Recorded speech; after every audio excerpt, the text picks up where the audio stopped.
Hey everyone, and welcome to today's Explainer. You know how absolutely deafening the global news cycle can be right now, right? Well, our goal here is to take all that noise and distill it down into clear visual signals for you.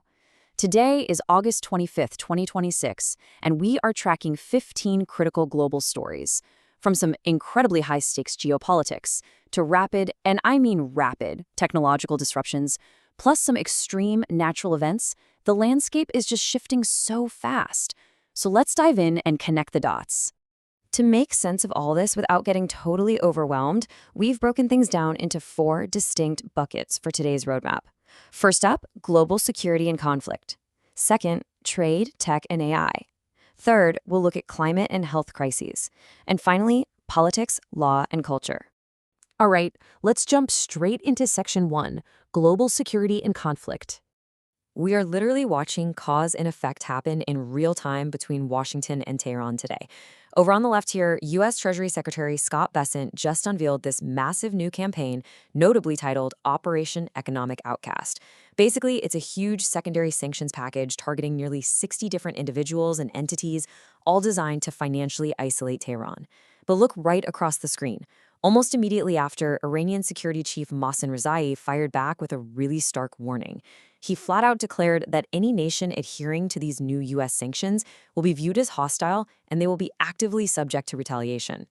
So as neutral observers, what we're looking at is a massive, immediate escalation in economic warfare. Other nations are effectively being boxed into a corner, forced to choose sides under the threat of severe penalties from both directions. Now, this theme of action and reaction, it is definitely escalating in Eastern Europe as well. During Ukraine's Independence Day ceremonies, President Volodymyr Zelensky, who was standing right alongside visiting European officials, made a direct public plea for more international funding. Specifically, he's asking for resources for long-range defense capabilities. Conversely, if we look at the Russian response to recent escalations, President Vladimir Putin just issued a major new decree. This order actually allows the Russian state to take direct control over key domestic infrastructure that has been damaged by recent long-range Ukrainian drone attacks. Both of these leaders are making highly visible, highly strategic moves to fortify their positions as the rules of this conflict just keep evolving. Rounding out our security map, we've got 2 major but very different developments from the Middle East and Asia. First up, in the diplomatic world, South Korean Foreign Minister Cho Hyun and U.S. Secretary of State Marco Rubio just wrapped up some strategic talks. They publicly affirmed their really close coordination on the denuclearization of North Korea. But then, making headlines in a totally different, much more explosive way is Israeli Prime Minister Benjamin Netanyahu.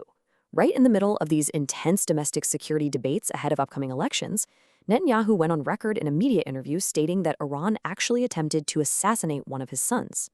When you put these 2 data points side by side, methodical, quiet diplomatic coordination in Asia versus highly volatile, shocking domestic security claims in the Middle East, it really hits home just how unpredictable the spectrum of global defense is right now. Okay, moving right along to Section 2, trade, tech, and AI. $20 billion. Let that number sink in for a second, because it powerfully illustrates the sheer scale of an escalating trade war happening right now in North America.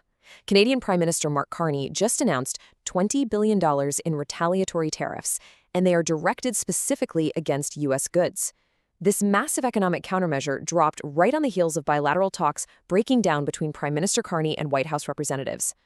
When we talk about global conflict, we usually think of militaries, but it's absolutely vital to remember that economic standoffs, especially between long-standing allies, can disrupt the global supply chain just as much as traditional geopolitical disputes. And speaking of disruption, we are seeing some wild, Wild West level volatility in the tech sector right now.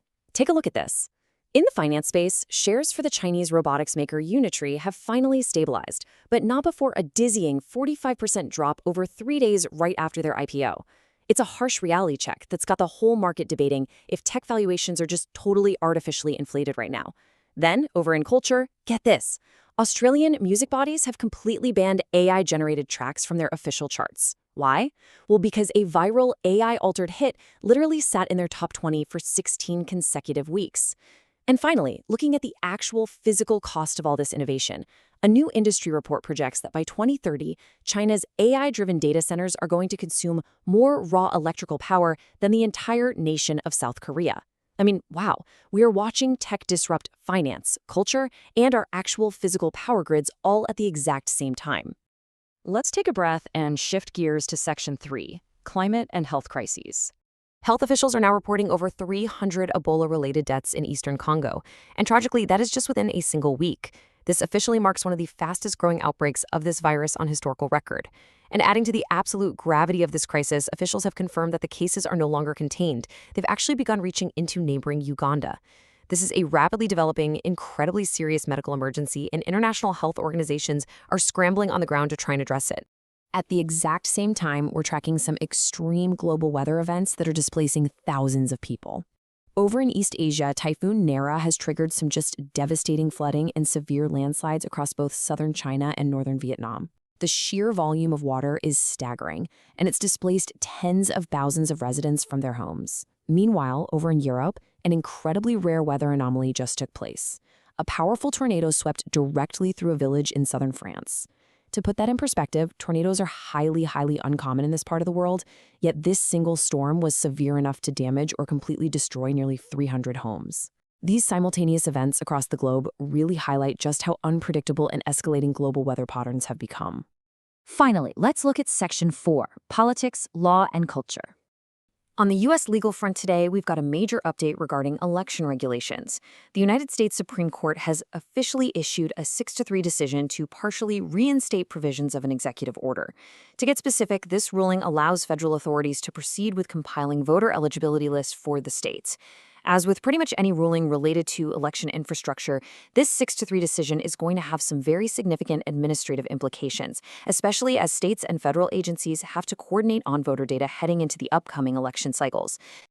We're going to close today's explainer on a really poignant note, paying our respects to a true, undeniable global icon. Country music legend Dolly Parton has passed away at the age of 80. Honestly, calling it a multi-decade legacy almost feels like an understatement, doesn't it? Following the announcement, we've just seen these massive, beautiful worldwide tributes pouring in, because she wasn't just an American country singer.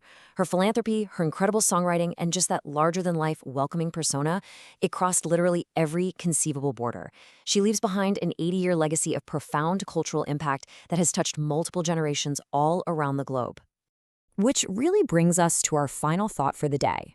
When we look back at all the events we've unpacked, the threats of international sanctions, $20 billion trade wars with our allies, AI consuming more power than entire nations, and the absolute tragedies of disease and extreme weather, it can feel like a world defined entirely by deep, chaotic disruption.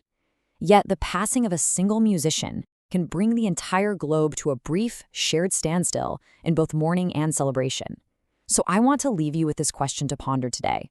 In an era so heavily defined by division and rapid change, what are the shared cultural moments that still have the power to truly connect us? Thank you so much for joining me for this explainer. Keep questioning, keep learning, and I will see you next time.